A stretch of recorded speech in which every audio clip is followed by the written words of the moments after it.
Hello everyone, welcome to Sindhu English channel. Today's class we are going to see able to and unable to. So able to அப்படினா இயலும் அப்படினு சொல்லுவாங்க.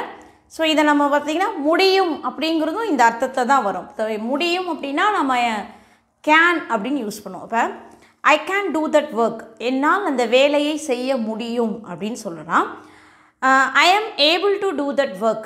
இதுக்கும் அர்த்தம் பார்த்தீங்கன்னா அதே அர்த்தம் தான். ஆனால் என்ன அப்படின்னா ஏபிள் அப்படிங்கிறது உங்களுடைய கெப்பாசிட்டி, உங்களுடைய திறன், அதை பற்றி சொல்கிறது தான் வந்து ஏபிள். இப்போ உதாரணமாக நம்ம மாணவர்களை எடுத்துக்கிட்டோம்னு வச்சுக்கோங்களேன். இப்போ students are able to understand. Students are able to understand. மாணவர்களால் இதை புரிந்து கொள்ள முடியும். சரிங்களா? So students are unable to understand. Students are unable to understand. So மாணவர்கள் இப்போ வந்து பார்த்திங்க ஒரு 5th ஸ்டாண்டர்ட் படிக்கிற பையனுக்கு 10th ஸ்டாண்டர்ட் சிலபஸ் நம்ம கொடுத்து படிக்க சொன்னால் அவனால் முடியுமா? முடியாது இல்லைங்க. அவன் நல்லா படிக்கிற பையனாக இருந்தாலும் அவனுடைய கெப்பாசிட்டி, அவனுடைய திறன்னு ஒன்று இருக்குது இல்லையா? ஸோ இதுதான் வந்து அவனால் லேர்ன் பண்ண முடியும். ஸோ அந்த மாதிரியான விஷயங்களுக்கு இயலும், இயலாது. ஸோ அதை தான் வந்து நம்ம ஆங்கிலத்தில் எப்படி பார்க்குறது? இயலும் அப்படின்னா ஏபிள் டு, இயலாது அப்படின்னா unable to. ஸோ இப்போ ஃபஸ்ட்டு நம்ம ஏபிள் டுவை பார்க்கலாம். அதே மாதிரி ப்ரெசன்ட் டென்ஸில் பார்க்க போகிறோம். ஸோ நம்ம முன்னாடி இருக்கிற வீடியோஸை ப்ரெசன்ட் டென்ஸ், பாஸ்ட் டென்ஸில் பார்த்த மாதிரி இந்த ஏபிள் டுவையும் ப்ரெசன்ட் டென்ஸில் பார்க்க போகிறோம். ப்ரெசன்ட் ஏபிள் டு, இயலக்கூடிய, இயலும் அப்படின்னு சொல்கிறாங்க. இப்போ சப்ஜெக்ட் வந்து ஐ, நான் அப்படிங்கிற சப்ஜெக்ட் இருந்தது அப்படின்னா அதுக்கு நாம் verb am. I am able to do that work. Okay, I am able to. இப்போ வெர்பு 1 என்ன செய்ய முடியும் அப்படிங்கிறத நாம் இங்கே வெர்பு 1 சேர்த்துக்கிறோம். I am able to do that work. இப்போ சப்ஜெக்ட் பார்த்தீங்க அப்படின்னா you, they, we. You, they, we. இது ப்ளூரல் சப்ஜெக்ட். ஸோ ப்ளூரல் சப்ஜெக்டாக இருந்தால் நாம் என்ன யூஸ் பண்ணணும்? ஆர். இப்போ பாருங்கள் ஏபிள் டு பாருங்கள். We are able to pay the things at any cost. We are able to pay the things at any cost. அதாவது என்ன விலை கொடுத்தாலும் எங்களால் அந்த பொருளை வாங்க முடியும், வாங்க இயலும். சரிங்களா? we are able to pay, எங்களால் இயலும், என்ன விலை கொடுத்தாலும், at any cost அப்படின்னு சொல்கிறோம். Next sentence, if the subject is third person singular, he, she, it. he, she, it இவங்க வந்தாங்க அப்படின்னா இவங்களுக்கு நம்ம என்ன யூஸ் பண்ணணும்? Singular verb is. Okay, able to அடுத்தது பார்த்தீங்கன்னா verb 1. She is able to come here. She is able to come here. அவளால் இங்கு வர முடியும்னு சொல்லலாம். அவளால் இங்கு வர இயலும்.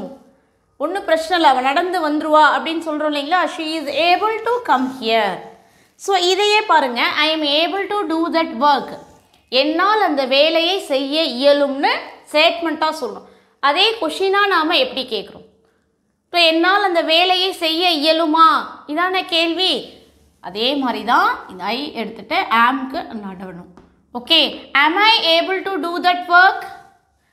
am I able to do that work? என்னால் அந்த வேலையை செய்ய இயலுமா? ஸோ அடுத்தது பாருங்கள், இதில் யூ தேவிக்கு ஆர் வருது இல்லையா? we are able to pay. அப்போ பாருங்கள், are we able to pay that things? Are we able to pay the things at any cost? என்ன விலை கொடுத்தாலும் எங்களால் வாங்க முடியுமா? எங்ககிட்ட அவ்வளோ பணம் இருக்கா? நம்ம கேட்போம் இல்லைங்களா? ஸோ இப்படி கேட்கலாம். Are we able to pay the things at any cost? Okay, she is able to come here. She is able to come here. Is she able to come here? Is she able to come here? அவளால் இங்கே வர இயலுமா? So இப்படியும் நாம் questions கேட்கலாம். So இது வந்து பார்த்திங்கன்னா ப்ரெசன்ட் டென்ஸ். ஸோ அடுத்தது பாஸ்ட் டென்ஸ், கடந்த காலம். ஸோ இந்த பாஸ்ட் டென்ஸ் வேறு ஒன்றும் இல்லை, நம்ம ஏற்கனவே பார்த்தா அதே பி ஃபார்ம் வெர்ப்ஸ் தான். இங்கே பாருங்கள், பி சப்ஜெக்ட் ஐக்கும் நம்ம என்ன பண்ணணும்? வாஸ் தான் போட போகிறோம். சிங்குலராக இருந்ததுன்னா ஐ ஹீ ஷீ இட் இருந்ததுன்னா வாஸ். அதுவே யூ தே வி ப்ளூரல் சப்ஜெக்டாக இருந்ததுன்னா வேர். ஓகே, இப்போ வந்து முடியும் அப்படின்னு சொன்னால் ப்ரெசன்ட் டென்ஸு, முடிந்தது அப்படின்னு சொன்னால் பாஸ்ட் டென்ஸ். பாருங்கள், I was able to see a dog as well as a stone there.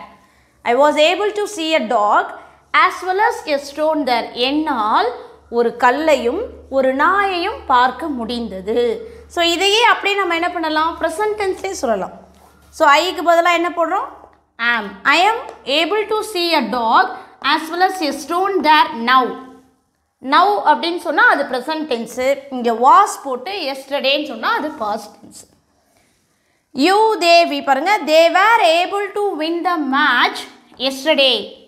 They were able to win the match yesterday. நேற்று அவர்களால் விளையாட்டில் ஜெயிக்க, அதாவது விளையாட்டில் வெற்றி பெற முடிந்தது. விளையாட்டில் வெற்றி பெற முடிந்தது. They were able to win the match yesterday. அதுவே இன்னைக்கு சொல்லும்போது நம்ம எப்படி சொல்லலாம், they are able to win the match today. ஓகேங்களா? ஸோ இதுதான் வந்து ப்ரெசன்ட் டென்ஸ். பாஸ்ட் டென்ஸில் ஏபிளை நாம் இப்போ பார்த்துருக்குறோம்.